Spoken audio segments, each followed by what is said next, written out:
I want to show you really quickly these two products because, as you know, I have been really experimenting with lip balms on the lips and things that would be nourishing and natural. That was a big thing for me. I didn't want any bad stuff coming on my lips or wounds or anything. So I have been using actually this Tata Harper in the color Very Popular as a really natural thing. And I also got recently, I've been thinking about this forever, this is the RMS Lip Shine in Sublime, which is a really nice Barbie pink. So I'm gonna show you both of them. Maybe I'll start with the Tata Harper one. And this, it smells amazing, like tropical creamy fruit. And it's one of those all over the place spots. And I think it might be one of my favorites ever, actually. I've used it a lot.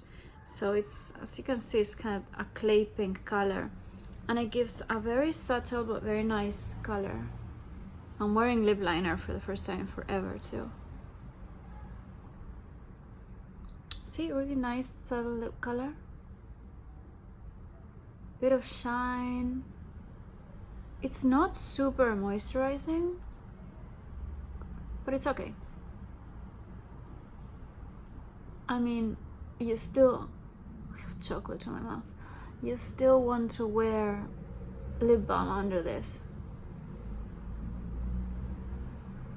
But that's basically it. And you're gonna wear it on your cheek. What I do is, whatever I have left, I'll put it on my cheek. And it's very pretty and really simple. I'm not wearing anything else. Well, I'm wearing a bit of eyeshadow, but you know, no foundation. And it's really nice. And then if you want, you can put some of this lip shine on top. Or actually, I'm gonna show you without anything from the beginning with the lip shine. Let me get a tissue.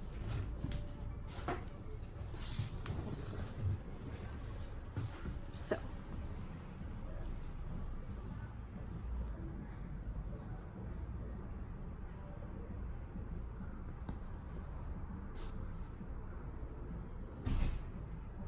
But it looks pretty, and you can also wear it as a blush. This is kind of shiny though.